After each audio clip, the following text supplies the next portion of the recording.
what's up guys? Magandang umaga sa ating lahat guys. So ako nga pala si Rascon TV. Ituturo ko pala sa inyo guys kung paano gumawa ng thumbnail na ilalagay sa ating video. So kung hindi ka pa nakasubscribe, pakiclick ang subscribe guys. At sali mo na rin ang notification bell at para updated kayo sa lahat ng video na i-upload natin guys. After that, huwag mo rin kalimutan mag-like guys sa ating video guys.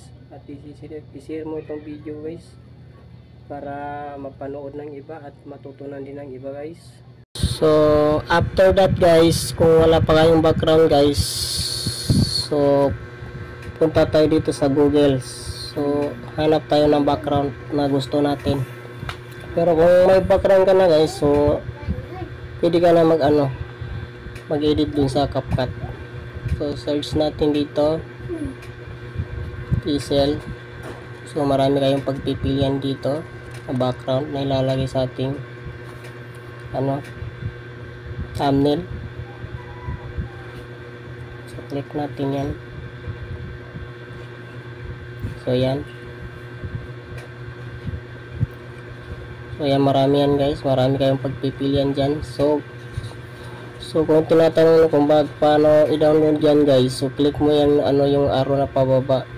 So makaka-download ka ng background. So kung meron ka nang napili at nakasave na background at napili, so back na tayo guys.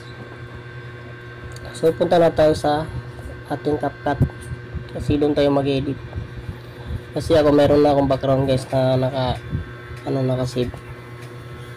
Yan, so wait natin.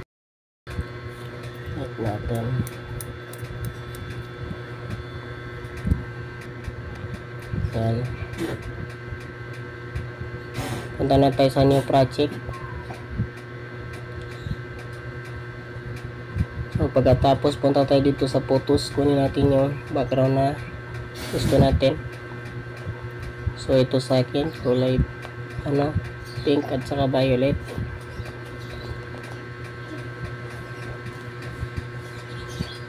Yan.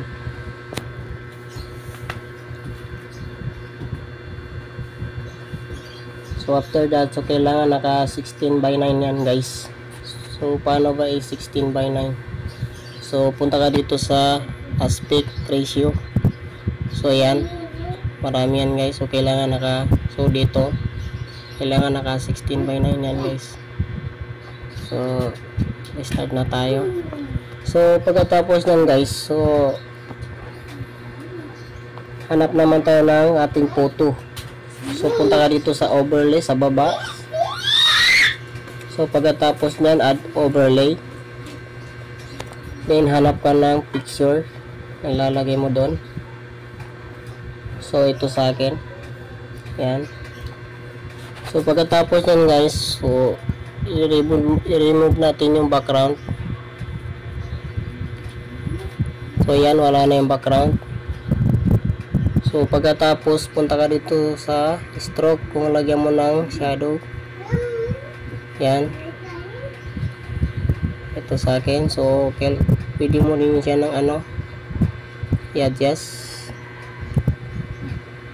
Yan. So okay na yan. So pwede mo rin siyang kapalan guys. Yan. So kung gusto mo rin ng karamihan, kung gusto mo ng color, so lagyan ng color, so ganyan.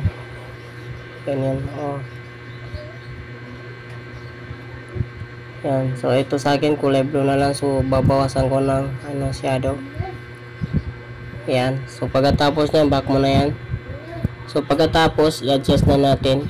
So dito ilalagay sa gilid. So kung gusto mo lakihan yung picture mo, so i-zoom mo lang guys. Kasi cellphone lang gamit natin, hindi laptop. Ayan.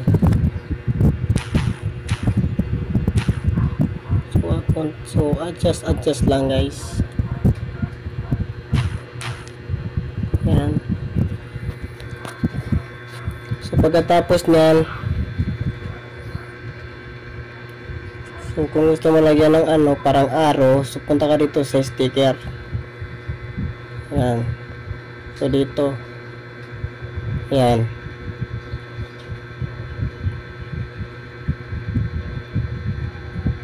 halimbawa ito napili mo, so i-adjust mo lang yan ng ganyan. Di kaya ito parang, so ito parang kamay. Ayan.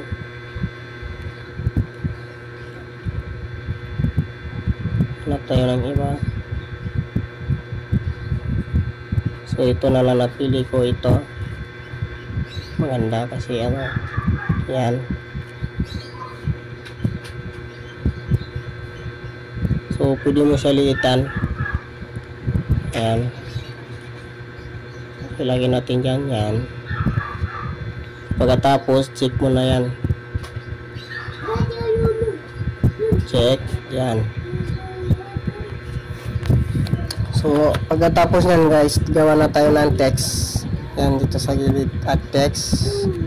So isusulat natin ito, sulat natin dito paano gumawa ng yan. So pagkatapos punta ka dito sa fonts, o hanap ka ng ano. Ayan, so yan sa akin. So punta ka naman dito sa styles para may background, o ganyan, o ganyan. So pwede mo siya liitan para magkasya yung ano. Ayan. Ayan. Pagkatapos nyan, check mo. So another text na naman, paano gumawa ng thumbnail. Ayan. Thumbnail. Ayan. So konting adjusting guys. So lagyan natin ng styles. So lagyan natin yung ano. So ganito. So ayan.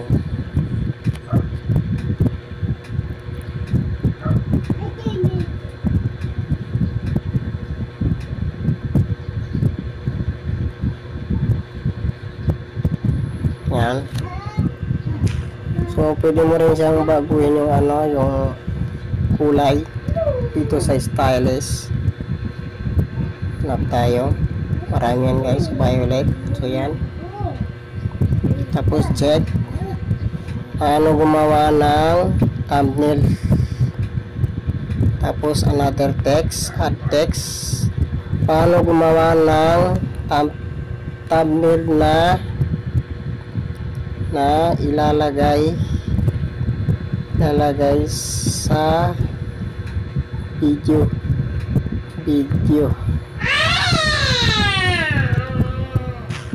Yan, sulitan mo lang.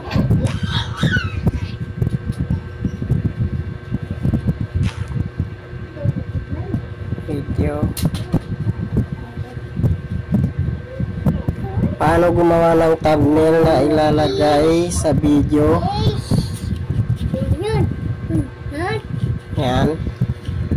So, punta ka rin sa style. So, bago na natin yung kulay, color. Halimbawa ito, yan. Di kaya green, yan. Para makita. Paano gumawa ng thumbnail na ilalagay sa video.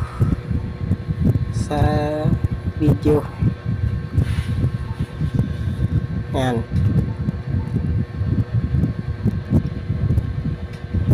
Yan, so okay na yan guys. Paano gumawa ng thumbnail na ilalagay sa video. So ganyan guys. So pagkatapos na guys, so screenshot mo siya guys. Yan. Yan. So pagkatapos, open mo tong screenshot mo. Tapos yan o, i-crop mo. Yan. Yan. So naka ano yan siya guys, naka 69:9. So yan. So pagkatapos check mo na yung sa taas. So yan. 7. So punta natin sa gallery, tingnan natin yung ano, yung ginawa natin.